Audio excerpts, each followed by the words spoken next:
আসসালামু আলাইকুম প্রিয় দর্শক, চ্যানেল আই সংবাদ এখন স্টুডিও থেকে আপনাদের শুভেচ্ছা সহ স্বাগত জানাচ্ছি।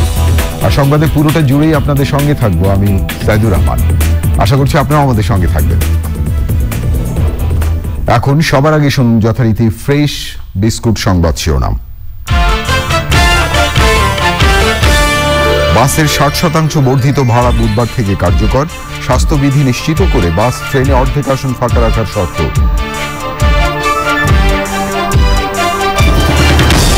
করোনা ভাইরাসে টানা দ্বিতীয় দিন 45 জনের মৃত্যু, আক্রান্ত শনাক্ত 5000-এর বেশি।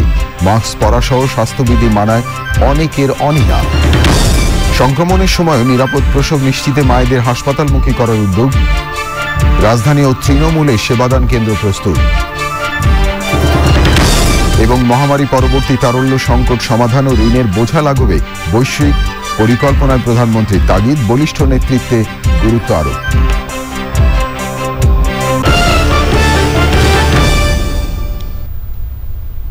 প্রিয় দর্শক, এছাড়াও নিটোল টাটা বিশেষ সংবাদে থাকছে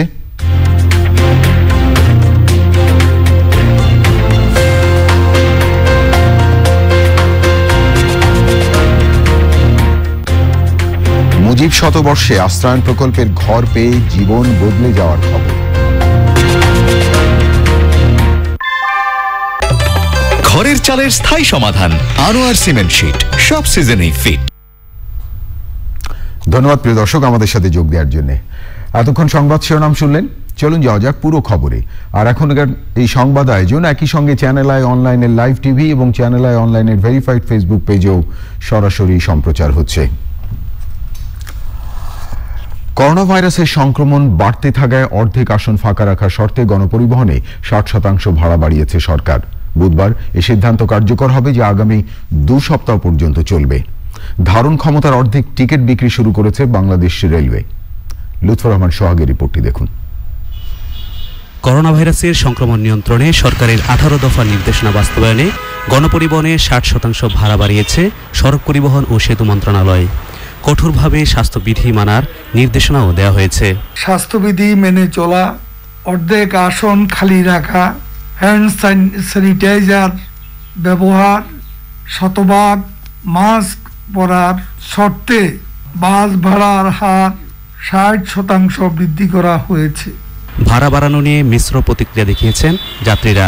যারা যাত্রী তাদের জন্য অত্যন্ত কষ্টদায়ক হয়ে যাবে আমি মনে করি। যে এমনিতে করোনার মধ্যে মানুষের কোনো ইনকাম নাই, ভাড়া একবার বাড়ালে সেটা কমানো টাফ হয়ে যায় আর কি। দেখা যায় যে অনেক সময় মানে যাত্রী ঠিকই উঠছে কিন্তু ভাড়াটা ঠিকই মানে 60% বাড়াচ্ছে আর কি। এক্ষেত্রে সরকারের তদারকি ইম্পর্টেন্ট আর কি। ধারণ ক্ষমতার অর্ধেক টিকিট বিক্রি শুরু করেছে বাংলাদেশ রেলওয়ে। 50% টিকিট আমরা এখন বিক্রি করছি। তবে যেহেতু আমাদের অগ্রিম টিকিট বিক্রি করার একটা বিষয় ছিল, আমাদের অগ্রিম টিকিট বিক্রি যখন আমাদের 10 দিন আগে থেকে যেতে হয়, কিছু কিছু ট্রেনে হয়তো টিকিট কিছু অগ্রিম বিক্রি হয়তো হয়ে গেছে, সেগুলো আমরা বন্ধ করে দিচ্ছি। এই তাদের যদি ফেরত দেবে, যদি কেউ যেতে চায় সে তার সেফটি সিকিউরিটি মেনটেন করে যাবে। আমরাও সেফটি সিকিউরিটি মেনটেন করে যাতে যাই, এই জন্য আমাদের পক্ষ থেকে যেটা করণীয় সেটা করতেছি। সবাই বলছেন শুধু যাত্রী কম নেওয়া নয়, সংক্রমণ কমাতে পরিবহনগুলোতে স্বাস্থ্যবিধি নিশ্চিত করাও জরুরি। লুৎফর রহমান সোহাগ, চ্যানেল আই, ঢাকা। করোনা ভাইরাসে মঙ্গলবার সকাল পর্যন্ত 24 ঘন্টায় 45 জনের মৃত্যু হয়েছে। আক্রান্ত শনাক্ত হয়েছে দ্বিতীয় দিনের মতো 5000-এরও বেশি। এ অবস্থায় সংক্রমণ মোকাবেলায় সরকারের নির্দেশনা মানছেন না বেশিরভাগ মানুষ। গণপরিবহন, বাজার কিংবা জনবহুল স্থানে মাস্ক পরা সহ স্বাস্থ্যবিধি মানায় অনীহা দেখাচ্ছেন তারা। মাস্ক পরলেও তা সঠিক নিয়মে পড়ছেন না অনেকে। দেখুন আফরোজা হাসির রিপোর্টে। কয়েক সপ্তাহ ধরে করোনা সংক্রমণ ও মৃত্যু উদ্বেগজনক হারে বাড়ছে। টানা দ্বিতীয় দিনের মতো মারা গেছেন 45 জন, আর আক্রান্ত শনাক্ত হয়েছেন 5042 জন। নমুনা পরীক্ষা বিবেচনায় শনাক্তের হার 18.94%। সংক্রমণ নিয়ন্ত্রণে সরকারের 18 দফা নির্দেশনার পরও স্বাস্থ্যবিধি মানায় অনেকেরই অনীহা দেখা গেছে। গণপরিবহনে মাস্ক না পরার প্রবণতা অনেক বেশি। আমার খেয়াল ছিল না যে মাস্ক পরতে হয় আর কি, অনেকেই দেখছি যে মাস্ক নাই, এটা খেয়াল ছিল না। মাস্ক তো আমি এখানে আর তো অনেকেই পরতেছে না, মাস্ক পরেই বেরোই, আজকে তাড়াহুড়া করে রুম থেকে বেরোইছি তো এর জন্য মাস্কটা খুলে রেখে আসছি। মাস্ক পরে কি হবে, মাস্ক পরে কোনো লাভ নাই। নিত্যপণ্যের বাজারেও একই চিত্র, ক্রেতা কিংবা বিক্রেতা কেউই স্বাস্থ্যবিধি মানছেন না। অবশ্যই আমাদের সচেতনতা অবলম্বন করতে হবে, সামহাও এই মুহূর্তে আমি অসচেতন অবস্থায় আছি। তবে করোনা সংক্রমণ মোকাবিলায় স্বাস্থ্যবিধি মানার বিকল্প নেই বলছেন বিশেষজ্ঞরা। পাশাপাশি নির্দেশনা বাস্তবায়নে কঠোর নজরদারির কথাও বলছেন তারা। আফরোজা হাসি, চ্যানেল আই, ঢাকা। করোনায় আর ঊর্ধ্বমুখী সংক্রমণের সময়ে গর্ভবতী মায়েদের নিরাপদ প্রসব নিশ্চিত করতে ঢাকার কোভিড বিশেষায়িত হাসপাতাল এবং উপজেলা পর্যায়ে সেবাদান কেন্দ্র তৈরি আছে। বাংলাদেশ প্রসূতি ও ধাত্রীবিদ্যা সোসাইটি OGSB বলছে, ঝুঁকি নিয়ে যাতে বাড়িতে সন্তান প্রসব করানো না হয় সেই জন্য বিশেষ ব্যবস্থা নেওয়া হয়েছে। বাকিটা জানাচ্ছেন জান্নাতুল বাকিয়া কেকা। গত বছরের 8ই মার্চ দেশে করোনা শনাক্ত হওয়ার পর থেকে গর্ভবতী মায়েদের হাসপাতালে যাওয়া কমে যায়। সেবা সংশ্লিষ্টরা জানান, জুন জুলাইয়ে দেশে হাসপাতালে প্রাতিষ্ঠানিক প্রসব প্রায় 15 থেকে 20% কমে যায়। এবার সংক্রমণের দ্বিতীয় ধাক্কায় মায়েরা যাতে হাসপাতাল বিমুখ না হন তার জন্য কাজ করছে OGSB। 20 মার্চ থেকে 10 দিনের আন্তর্জাতিক সম্মেলনে 20টি দেশের বিশেষজ্ঞদের পর্যবেক্ষণ অনলাইনে তুলে ধরেছেন সংশ্লিষ্টরা। আমরা বলেছি যে অ্যান্টিনেটাল কেয়ারটা আমরা টেলিমেডিসিনের মাধ্যমে এখন দেব, তাদেরকে এখন এক্সপোজ করতে চাই না, এবং যখন জরুরি অবস্থা হবে তখন তারা হাসপাতালে যাবে, কিন্তু তারা প্রোটেকশন নিয়ে যাবে। বলছে আপা আমার ব্যথা উঠে গেছে, আমি কোথায় যাব? সেই হাসপাতালে আমরা ফোন করে তাদেরকে বলে দিয়েছি এই রোগী আসবে, এর জন্য প্রস্তুতি নাও। এই ধরনের আমাদের নির্দেশনা সবার প্রতি আছে। এমার্জেন্সি সার্ভিসেস 24 আওয়ার্স খোলা। কোভিড রিলেটেড পেশেন্টের জন্য স্পেসিফিক বিশেষ করে মুগদা হসপিটাল এবং কয়েকটি হসপিটালে আছে, এবং মোটামুটি বড় বড় হাসপাতালগুলোকে কোভিড স্পেসিফিক মানে কি বলে উইং বানানো হয়েছে, যে যাতে কোভিড পেশেন্ট সেবা দেওয়া যায়। এটা হচ্ছে এমার্জেন্সি। আলোচনায় গাইনি বিশেষজ্ঞরা বলছেন, সম্প্রতি বিশ্ব স্বাস্থ্য সংস্থা গর্ভবতী ও সন্তানকে বুকের দুধ পান করানো মায়েরাও করোনার টিকা নিতে পারবেন বলে মত দিয়েছে। তবে বাংলাদেশে এখনো তেমন সিদ্ধান্ত নেই। তো আমাদের টেকনিক্যাল কমিটিতে এখনো কিন্তু সিদ্ধান্ত হয় নাই, আর আজকে মিটিং আছে রাত্রে 8টায়, ম্যাডামও থাকবেন, আমিও থাকবো, সেখানে আমরা এই প্রসঙ্গটা তুলবো। যেহেতু ট্রায়াল হয় নাই, আমরা জানি না, সেজন্য আমরা মনে করি, কারণ এটা ভ্যাকসিন নিয়ে অনেক ধরনের কথাবার্তা হচ্ছে, কাজেই সেফটির জন্য আমরা আপাতত বলি যে না, আমরা এই মুহূর্তে দিচ্ছি না। OGSB বলছে, রাজধানীর কোভিড বিশেষায়িত হাসপাতালগুলোর মতো প্রত্যন্ত অঞ্চলেও প্রশিক্ষিতদের মাধ্যমে প্রসব ও পরবর্তী সেবা নিশ্চিত করার উদ্যোগ নেওয়া হয়েছে। জান্নাতুল বাকিয়া কেকা, চ্যানেল আই, ঢাকা। কোভিড-19 এবং কোভিড-19 পরবর্তী তারল্য সংকটের দ্রুত সমাধানে সমন্বিত বৈশ্বিক পদক্ষেপ এবং বলিষ্ঠ নেতৃত্বের উপর জোর দিয়েছেন প্রধানমন্ত্রী শেখ হাসিনা। ঋণের বোঝা লাঘবে এই সুপারিশ করেছেন তিনি। কোভিড-19 ও পরবর্তী সময়ে আন্তর্জাতিক পর্যায়ে উন্নয়নে আর্থিক ব্যবস্থাপনা এবং তারল্য বিষয়ে রাষ্ট্র ও সরকার প্রধানদের ভার্চুয়াল বৈঠকে প্রধানমন্ত্রী বলেন, পরিস্থিতি মোকাবেলায় সুদূর প্রসারী ও সমন্বিত বৈশ্বিক কর্মপরিকল্পনা প্রয়োজন। We need ambitious and concerted global action plans to address the liquidity crisis and sovereign debt burdens now and in post-COVID-19 era. We also need robust leadership from the G7, G20 and OECD countries, developed countries. MDBs and IFIs should scale up liquidity for vulnerable countries such as LERS and new special drawing rights allocation. Sheikh Hasina মাননীয় প্রধানমন্ত্রী কথা বলছিলেন। ৭১ এই দিনে কুমিল্লা সেনানিবাসে পাকিস্তানি সেনারা ২৪ জন বাঙালি সেনা কর্মকর্তা সহ কয়েকশো সৈনিককে হত্যা করে। এর মাঝেও সেদিন বেঁচে গিয়েছিলেন সাহসী যোদ্ধা, সেই সময় সেকেন্ড লেফটেন্যান্ট ইমামুজ্জামান। তিনি বলেন, বাঙালিদের রক্ত নেয়ার নেশায় মেতেছিল পাকিস্তানি হানাদাররা। দেখুন মোসা মল্লিকের রিপোর্টটি। ১৯৭০-এর শেষ দিকে প্রশিক্ষণ শেষ করে কুমিল্লা ক্যান্টনমেন্টে যোগ দেন তরুণ সেকেন্ড লেফটেন্যান্ট ইমামুজ্জামান। ১৯৭১-এর মার্চে কুমিল্লা ক্যান্টনমেন্টে ইমামুজ্জামানের ইউনিটে 750 জন পাকিস্তানি সেনার মধ্যে বাঙালি ছিলেন মাত্র 6 জন। 1971 সালের 25শে মার্চ আসে হত্যার নির্দেশনা। 25শে মার্চ সকালে আমরা যখন অফিসে গেলাম দেখলাম কি যেন একটা থমথমে ভাব, তোমরা সব বেরিয়ে পড়ো, বেরিয়ে গিয়ে কুমিল্লা শহরে গিয়ে কারফিউ জারি করো, যাকেই বাইরে পাবে তাকে গুলি করবা, এবং সকালের মধ্যে আমি দেখতে চাই যে কুমিল্লা শহর যেন লাশে ভরে গেছে। নিজের জন্য 1971 সালের 30 মার্চই হতে পারত জীবনের শেষ দিন। আবেগাপ্লুত কণ্ঠে সেই দিনের কথা স্মরণ করেন এই বীর বিক্রম। একজন সুবেদার স্ট্যান্ড গান নিয়ে আমাদের দরজার সামনে এসে দাঁড়ালো, আমাদের দিকে তাক করে ফায়ার করলো। ফায়ার করাতেই ক্যাপ্টেন নুরুল ইসলামের গায়ে আগে গুলি লাগলো, উনি তাৎক্ষণিকভাবে মারা গেলেন। ক্যাপ্টেন সিদ্দিকী আরেকজন বাঙালি ছিলেন, উনিও মারা গেলেন। এক ব্রাস্টে হাতের কবজিতে কপালের হাড্ডিতে লেগে স্লিপ করে গেছে, আরেকটা পিঠে লেগেছে। ভাবলাম যে জীবিত যখন আছি শেষ চেষ্টা করে দেখি, বিসমিল্লাহ করে জানলা খুললাম, জানলা খুলে লাফ দিয়ে সঙ্গে সঙ্গে দৌড় দিলাম। হেঁটে হেঁটে হেঁটে হেঁটে বুড়িচং থানার বরাশাল গ্রামে গিয়ে উঠলাম। তিনি বলেন, ব্যক্তিগত কোনো চাওয়া থেকে নয়, শুধু দেশ আর দেশের মানুষের মুক্তির জন্যই সেনাবাহিনীর চাকরি ছেড়ে যুদ্ধে ঝাঁপিয়ে পড়েন তিনি। মুস্তাফা মল্লিক, চ্যানেল আই, ঢাকা। বিজিএমের ভাবমূর্তি অক্ষুণ্ণ রাখা, তৈরি পোশাক রফতানি খরচ কমানো এবং বাজার সম্প্রসারণ সহ 13টি অঙ্গীকার নিয়ে ইস্তেহার ঘোষণা করেছে বিজিএমের নির্বাচনে একটি অংশ ফোরাম। নির্বাচিত হলে ক্ষুদ্র ও মাঝারি শিল্পকে সহায়তা, রুগ্ন কারখানার জন্য এডিট পলিসি বাস্তবায়ন করার ঘোষণা দিয়েছে ফোরাম। মাসুর শাকিলের রিপোর্ট। তৈরি পোশাক রপ্তানিকারকদের সংগঠন বিজিএমইএর 4 এপ্রিলের নির্বাচনে ভোটারদের মন জয় করতে একটি অংশ ফোরাম 13টি প্রধান অঙ্গীকার করে ইশতেহার ঘোষণা করেছে। ইশতেহারে 13টি বিষয়ে ফোরাম নেতৃত্বাধীন বর্তমান পর্ষদের অর্জন ও ভবিষ্যৎ প্রতিশ্রুতি তুলে ধরেন ফোরাম প্রার্থী ও বিজিএমইএর বর্তমান সভাপতি।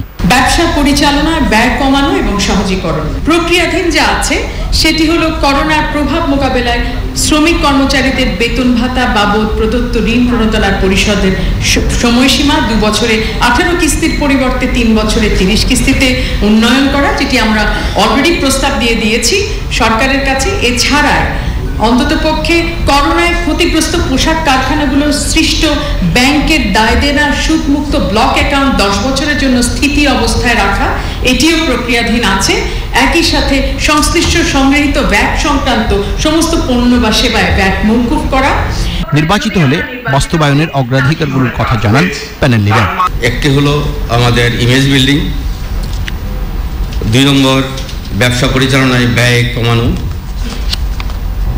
তৃতীয় বাজার সম্প্রসারণের বিষয়টি আমরা গুরুত্বের সহিত বিবেচনা করব প্রথম 3টির মধ্যে। এবার নির্বাচনে মোট ভোটার 2314 জন।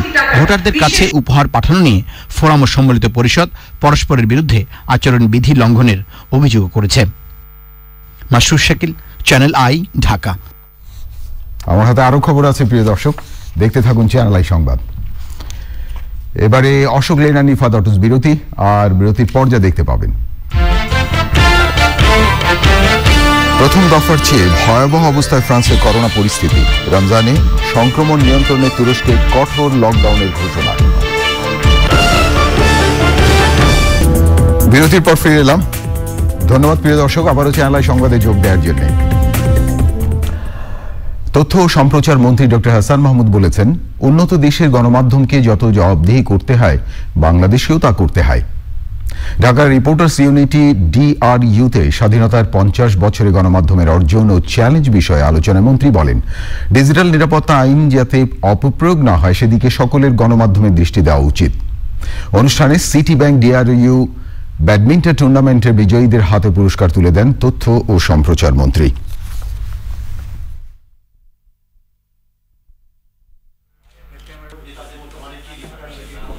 বাংলাদেশে গণমাধ্যম যেই পরিমাণ স্বাধীনতা ভোগ করে, সেটি অনেক উন্নত দেশেও এই পরিমাণ স্বাধীনতা ভোগ করে না।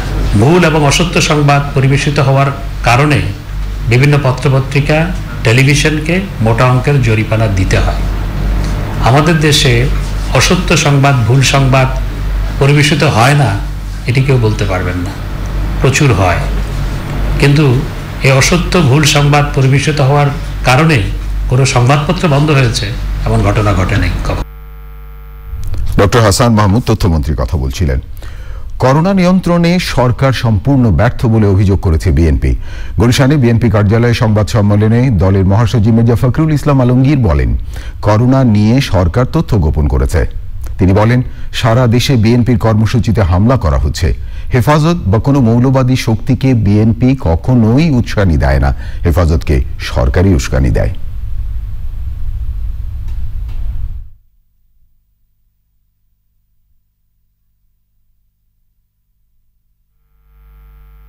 বাংলাদেশে সবসময় একটা মিথ্যা প্রচারণা করা হচ্ছে, যেখানে খুব চমৎকারভাবে সরকার আপনাদেরকে করোনার সমস্যাটাকে সমাধান করছে, তার নিয়ন্ত্রণ রাখতে পেরেছে, কিন্তু উইচ ইজ এ লাই, যেটা একেবারে মিথ্যা কথা। তারা ফ্যাক্টসগুলোকে আপনার গোপন করছে, ডাটাগুলোকে গোপন করছে। এর আগে টেস্টই করেনি আপনার, তখন ওইভাবে তারা ওই যতটুকু করতে পেরেছে তারপরে তারা নির্দেশনা দিয়েছে। এখনও আপনার যে টেস্টের হচ্ছে খুবই কম। প্রিয় দর্শক, এবারে বইমেলা 2021।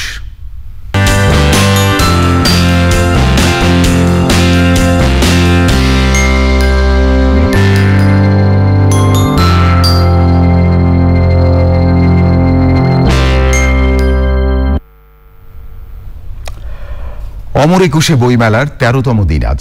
প্রিয় দর্শক, এই মুহূর্তে মেলায় আছেন সহকর্মী রোকসানা আমিন। সরাসরি যাচ্ছি তার কাছে। রোকসানা, আপনি আমাকে নিশ্চয়ই শুনতে পাচ্ছেন। আমাদেরকে একটু বলবেন যে আজকে তো ছুটির দিন এবং বইমেলায় বই প্রেমীদের সমাগম কেমন এবং তারা কি স্বাস্থ্যবিধি মানছে?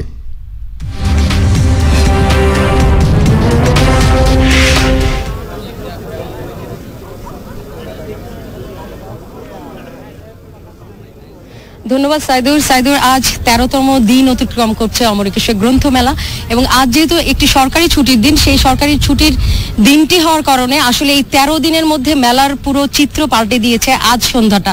সেটি হচ্ছে যে মেলায় আজ পাঠক এবং দর্শনার্থীদের ভিড়ে মেলা আসলে প্রাণ চঞ্চল ফিরে পেয়েছে, যে যেমনটি আসলে হওয়ার কথা আসলে অমর একুশে গ্রন্থমেলা। তো এখন প্রচুর পাঠক দর্শনার্থী তারা এসেছেন এবং একই সাথে তারা আসলে অনেকেই স্বাস্থ্যবিধি মানছেন, সবার মুখেই অধিকাংশের মুখেই আসলে মাস্ক, তারা স্বাস্থ্যবিধি মানছেন এবং বাংলা একাডেমি কর্তৃপক্ষ যারা প্রবেশ দ্বারে তারা স্যানিটাইজার রেখেছেন এবং তারা চেক করছেন জ্বর আছে কি নেই, এই বিষয়গুলো তারা করছেন, প্রত্যেকজনকেই তারা চেক করে করে ঢুকাচ্ছেন। তো এই স্বাস্থ্যবিধিগুলো মানা হচ্ছে। কিছু কিছু যারা পাঠক দর্শনার্থী আছেন তারা হয়তো খোলা ময়দান পেয়ে এই কারণে তারা অনেক যারা মাস্ক ছাড়া আছেন তারা হয়তো এই বিষয়টিকে উপভোগ করছেন, এই কারণেই তারা হয়তো এই বিষয়টিকে মানছেন না, কিন্তু অধিকাংশই মাস্ক পরে আছেন। তবে আজ নতুন বইয়ের সংখ্যা 112টি এবং এই 13 দিনে 1601টি নতুন বই এসেছে এইবারের মেলায়। তো আমরা আসলে বিক্রি বাট্টা নিয়ে আজকে একটু কথা বলবো একজন প্রকাশকের সাথে। আমার সঙ্গে আছেন স্বদেশ শৈলীর প্রকাশক, তিনি অনন্ত উজ্জ্বল। অভিনন্দন আপনাকে আমাদের সরাসরি আয়োজনে। আমি যেটি আপনার কাছে জানতে চাই সেটি হচ্ছে যে গত বছরও আপনি মেলায় ছিলেন এবং এবছরও মেলা, এবং এই গত বছরের সাথে এই বছরে আসলে মেলার আসলে আপনাদের কি পরিস্থিতি, যেহেতু এটা একটা করোনা পরিস্থিতি, প্যান্ডেমিক সিচুয়েশনে মেলা হচ্ছে, এবং আপনাদের আসলে বিক্রি বাট্টা গত বছরের চেয়ে এই বছর আসলে কেমন, পাঠক আসলে পাচ্ছেন কিনা?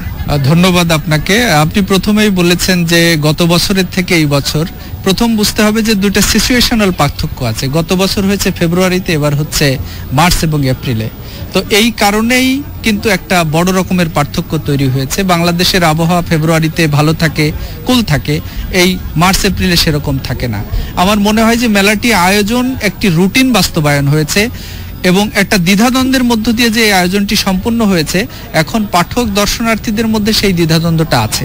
দুই ধরনের দ্বিধাদ্বন্দ্ব, একটা হচ্ছে যে এইরকম একটি চরম আবহের মধ্যে তারা বের হতে পারবে কিনা, আর বের হলেও কখন বের হবে। অধিকাংশ আসে 5টার পরে।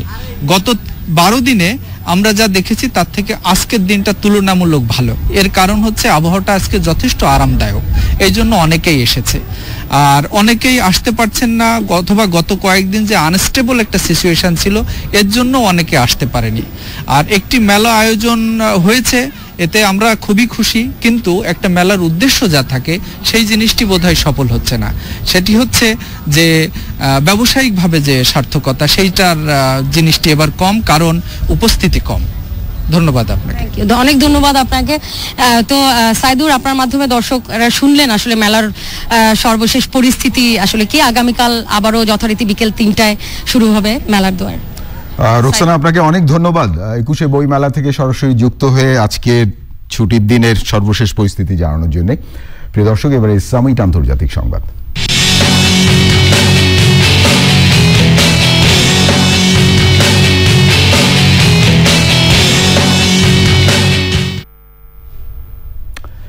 ফ্রান্সে করোনা পরিস্থিতি আগেরবার চেয়ে আরো ভয়াবহ হচ্ছে বলে জানিয়েছেন দেশটির অর্থমন্ত্রী। তিনি জানিয়েছেন এরই মধ্যে দেশটির বেশিরভাগ আইসিইউ রোগীতে পূর্ণ। ব্রিটিশ প্রধানমন্ত্রী বরিস জনসনের মুখপাত্র জানিয়েছেন অন্য দেশে পাঠানোর মতো পর্যাপ্ত ভ্যাকসিন যুক্তরাজ্যের হাতে নেই। 55 বছরে কম বয়সীদের জন্য অ্যাস্ট্রাজেনেকার টিকার প্রয়োগ বন্ধ করেছে কানাডা। রমজানে সংক্রমণ নিয়ন্ত্রণে কঠোর লকডাউনের ঘোষণা দিয়েছে তুরস্ক।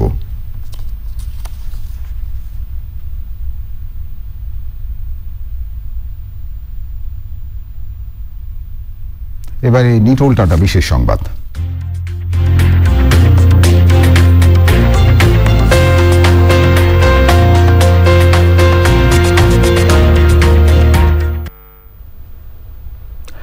পঁচিশ উপলক্ষে শতভাগ মানুষকে ভূমি ও ঘরের আওতায় আনছে সরকার।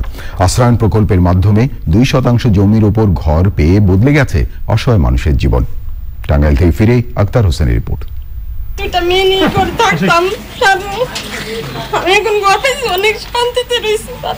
টাঙ্গাইলের ঘাটাইল উপজেলার হামিদপুরের আদুরি বেগম স্বামী ও 2 সন্তান নিয়ে থাকতেন অন্যের বাড়িতে। জীর্ণ ঘরে হকার স্বামীর স্বল্প আয়ে তাদের ছিল বঞ্চনার জীবন। প্রধানমন্ত্রীর দেওয়া উপহারের ঘর পেয়ে হাসি ফুটেছে তাদের মুখে। টাঙ্গাইলের আশ্রয়ণ প্রকল্পে জায়গা পাওয়া সবার গল্প প্রায় একই। এখন উন্নত জীবনের স্বপ্ন দেখছেন তারা।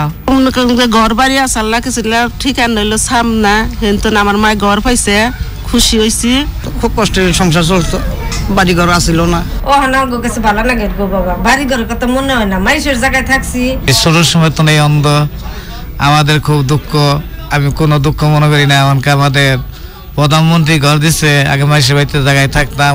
স্থানীয় প্রশাসন ও জনপ্রতিনিধিদের সমন্বিত প্রচেষ্টায় ভূমিহীনদের কাছে পৌঁছে যাচ্ছে নাগরিক সুবিধা। আর পরিবারের কোনো ঘর ছিল না, একটা নৌকার ছইয়ের মধ্যে ওনারা বাস করতেন। অনেক না পাওয়ার গল্প আছে জীবনের। আমরা এই একটি ঘর মাননীয় প্রধানমন্ত্রীর উপহার তার কাছে দিয়ে তাদের জীবনের একটুখানি পূর্ণতা আনার চেষ্টা করেছি। সবাই এটা মনিটর করেছি, যার ধরুন এখানে এই কাজগুলোর গুণগত মান আমরা নিশ্চিত করতে পেরেছি। যেহেতু একটা আশ্রয় পেয়েছে, এখন তারা কষ্ট সৃষ্টি হলেও করবে এবং উপজেলা প্রশাসন থেকে তাদের অবস্থা আমরা বিবেচনা করি। বাসস্থান দেওয়ার পাশাপাশি কর্মসংস্থানের ব্যবস্থা করারও চিন্তা করছে সরকার। ঘর শুধু একটা ঘর না, একটা আশ্রয় না, একটা অবলম্বন, একটা আত্মবিশ্বাস করে তোলা। সরকারের সকল কর্মসূচিতে এরা অগ্রাধিকার পাবে এবং আয়বর্ধক কর্মসূচিতে তারা সম্পৃক্ত হবেন। বঙ্গবন্ধুর স্বপ্ন ছিল বাংলার মানুষ যেন অন্ন, বস্ত্র, বাসস্থান আর উন্নত জীবন পায়। এই আশ্রয়ণ প্রকল্পের মাধ্যমে সেই স্বপ্নের পথেই আরও এক ধাপ এগিয়ে গেল বাংলাদেশ। স্বাধীনতার সুবর্ণ জয়ন্তীতে নিজেদের এক চিলচে জমি, মাথা গোজার ঠাই ঘর পেয়ে যেন স্বাধীনতার প্রকৃত স্বাদ অনুভব করছে এই অসহায় মানুষগুলো। টাঙ্গাইলের ঘাটাইল থেকে আক্তার হোসেন, চ্যানেল আই। প্রিয় দর্শক, এবারে কৃষি সংবাদ।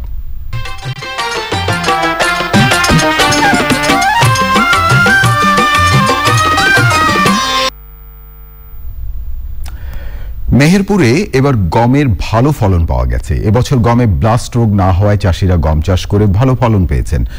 বর্তমান বাজার দরেও খুশি তারা। মেহেরপুর থেকে গোলাম মোস্তফার পাঠানো তথ্য ভিডিও চিত্রে দেখুন সুদীপ্তা মাহমুদের রিপোর্টে। ব্লাস্ট রোগের কারণে গম চাষে আগ্রহ হারিয়েছিল মেহেরপুরের চাষিরা। দিন দিন কমে গিয়েছিল আবাদি জমির পরিমাণও।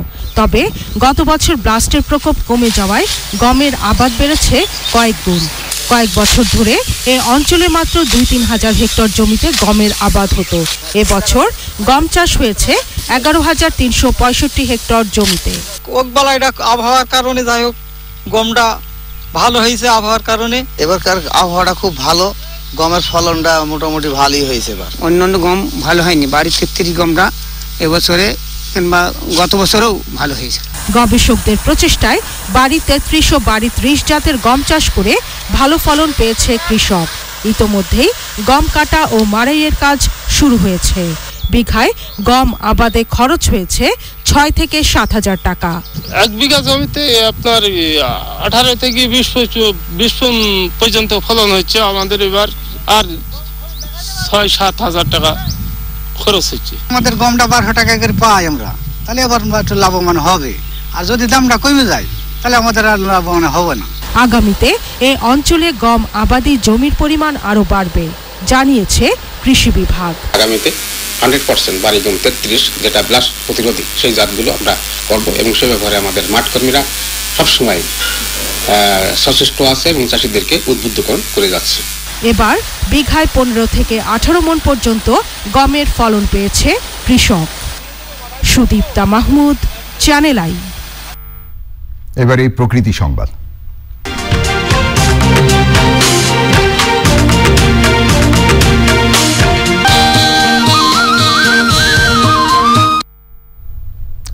টেকসই উন্নয়নের জন্য দরকার সুন্দর এবং সুস্থ পরিবেশ, এই বার্তা দেয়া হচ্ছে এবারে খুলনা উন্নয়ন মেলায়।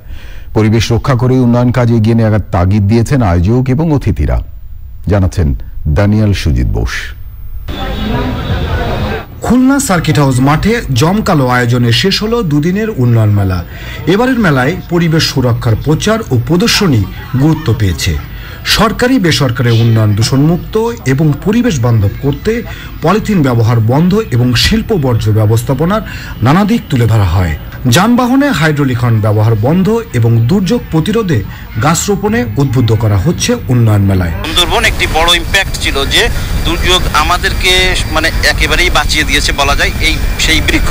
এই জন্য আমরা চাই যে বেশি বেশি করে বৃক্ষ লাগাক। মাসে মাসে আমাদের মোবাইল পরিচালনা করতেছি, পলিথিন ব্যবহার যাতে না করে, যেটা বায়োডিগ্রেডেবল পচনশীল কাঠের ব্যাগ ব্যবহার করার জন্য আমরা মানুষকে উৎসাহিত করি। বাজারজাতকরণ যদি বন্ধ করা যায় তাহলে এই হাইড্রোলিক হর্নের ব্যবহার অনেকটা বন্ধ হবে। তৃণমূল পর্যায়ে সরকারের উন্নয়নের সুফল পৌঁছে দিতে পরিবেশ সংরক্ষণে গুরুত্ব দেওয়ার কথা বলেছেন আয়োজকরা। মাননীয় প্রধানমন্ত্রীর 10টি উদ্যোগের মধ্যে একটি অন্যতম উদ্যোগ পরিবেশ সুরক্ষা, যেটা আপনি ইতিমধ্যে দেখতে পাচ্ছেন যে আমাদের আজকের পরিবেশ সুরক্ষা ধরে রাখার জন্য ওনার যে ডাইনামিক নেতৃত্বে সারা বাংলাদেশে কাজ করছে, এই উন্নয়ন মেলার মাধ্যমে আমরা সেটা সাধারণ জনগণের মাধ্যমে উপস্থাপন করতে ইতিমধ্যে সক্ষম হয়েছে। 2041 সালের রূপকল্প কিভাবে বাস্তবায়ন করবো, তার গাইডলাইন কি হবে এবং কিভাবে আমাদের প্রত্যেকের কর্মপরিকল্পনা নির্ধারিত হবে, সেই বিষয়গুলোকে আমরা আলোকপাত করার চেষ্টা করেছি। এর সাথে পরিবেশকে অবশ্যই গুরুত্ব দেওয়া হয়েছে। দীর্ঘমেয়াদে মানুষের উপকারের জন্য উন্নয়ন কাজ পরিবেশ বান্ধব করার উপর জোর দেন আয়োজকরা। ড্যানিয়েল সুজিত বোস, চ্যানেল আই, খুলনা। এবারে পপুলার লাইফ ইন্স্যুরেন্স বাণিজ্য সংবাদ।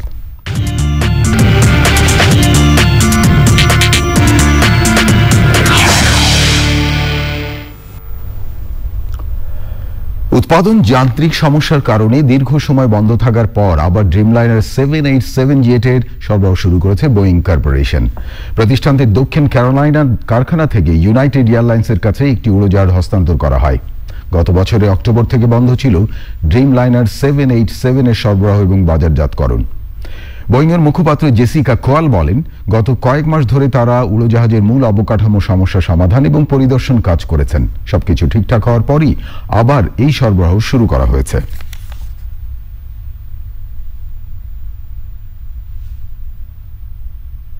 প্রিয় দর্শক, থাকুন চ্যানেলের সঙ্গে, ফিরছে একটু পরে আরো খবর নিয়ে। আবারও অশোক লেনের নিফাদ অটোস বিরতি, আর বিরতির পর যা দেখতে পাবেন, বাংলাদেশের বিপক্ষে নিউজিল্যান্ডের আরও একটি জয়, এক ম্যাচ আগেই স্বাগতিকদের দখলে টি-20 সিরিজ।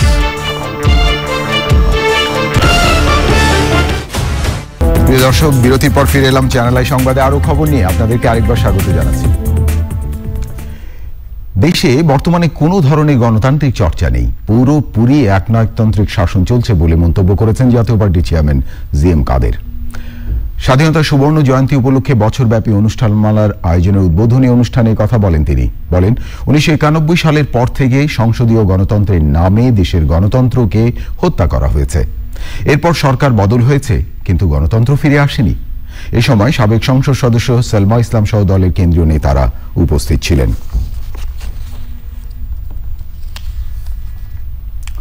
প্রিয় দর্শক, এবারে একটি শোক সংবাদ। বিশিষ্ট অভিনেত্রী এলিজা চিশতির স্বামী ও চ্যানেলের সিনিয়র প্রোগ্রাম ম্যানেজার ইফতেখারুল চিশতির বাবা গোলাম চিশতি মারা গেছেন। ইন্না লিল্লাহি ওয়া ইন্না ইলাইহি রাজিউন। তার বয়স হয়েছিল ৭৫ বছর। মঙ্গলবার সকালে রাজধানীর একটি হাসপাতালে তার মৃত্যু হয়। সিরাজগঞ্জের শাহজাদপুরে নিজ গ্রামের বাড়িতে জানাজার নামাজের পর গোলাম চিশতিকে দাফন করা হবে। তার মৃত্যুতে শোকাহত চ্যানেল আই পরিবার। এবারে এই ভ্যালি খেলার খবর।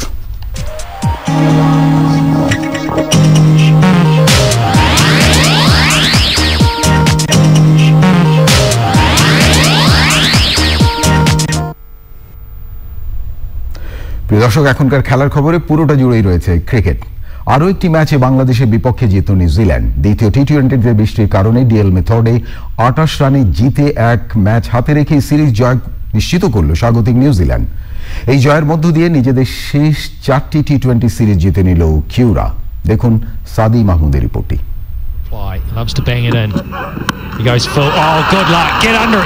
নেপিয়ারে সিরিজের দ্বিতীয় টি-20 ম্যাচেও টিম টাইগার্সের মিসফিল্ডিং, সাথে বোলারদের অনিয়ন্ত্রিত লাইন লেংথের সুযোগ ভালোই কাজে লাগিয়েছে টিম নিউজিল্যান্ড। শুরুতে ফিল্ডিংয়ে নেমে কিউই ব্যাটসম্যানদের কাছে টাইগার বোলারদের রীতিমতো পরীক্ষা দিতে হয়েছে। প্রথম দিকে কিছুটা নিয়ন্ত্রিত বোলিংয়ে দ্রুত উইকেট তুলে নিলেও পরের দিকে অনিয়ন্ত্রিত বোলিংয়ের সুযোগ হাতছাড়া করেননি গ্লেন ফিলিপস ও ডেরিয়েল মিচেল। দুজন মিলে 25 বলে 62 রানের জুটি করেন।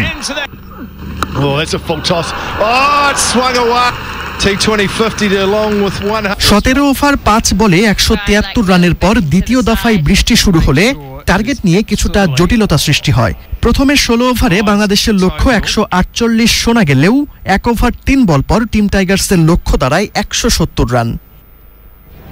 বড় লক্ষ্যে ব্যাটিংয়ে নেমে লিটন দাসের বিদায়ে টিম টাইগার্সের শুরুটা মোটেই ভালো হয়নি। এরপর সৌম্য সরকার আর মোহাম্মদ নাইমের দুরন্ত ব্যাটিংয়ে অবশ্য কিছুটা আশার আলো জ্বলেছিল। 27 বলে 51 রানে সৌম্যর বিদায়ের পর নিয়মিত বিরতিতে উইকেট হারিয়েছে টিম টাইগার্স। শেষ পর্যন্ত বাংলাদেশের ইনিংস থামে 7 উইকেট হারিয়ে 142 রানে। ডিএল মেথডে বাংলাদেশের হার 28 রানে। বৃহস্পতিবার হোয়াইট ওয়াশ এড়ানোর মিশনে শেষ টি-20তে নিউজিল্যান্ডের মুখোমুখি হবে বাংলাদেশ। সাদি মাহমুদ, চ্যানেল আই। প্রিয় দর্শক, এই ছিল আপনাদের জন্য আমাদের সকল আয়োজন। তবে যাবার আগে ফ্রেশ বিস্কুট সংবাদ শিরোনাম আরো একবার। বাসের 60% বর্ধিত ভাড়া বুধবার থেকে কার্যকর। স্বাস্থ্যবিধি নিশ্চিত করে বাস ট্রেনে অর্ধেক আসন ফাঁকা রাখার শর্ত।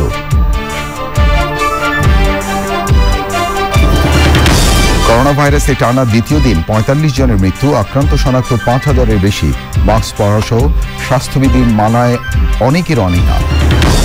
সংক্রমণের সময় নিরাপদ প্রসব নিশ্চিতে মায়েদের হাসপাতালমুখী করার উদ্যোগ। রাজধানী ও তৃণমূলে সেবাদান কেন্দ্র প্রস্তুত। এবং মহামারী পরবর্তী তারল্য সংকট সমাধান ও ঋণের বোঝা লাঘবের বৈশ্বিক পরিকল্পনায় প্রধানমন্ত্রীর তাগিদ। বলিষ্ঠ নেতৃত্বে গুরুত্ব আরোপ।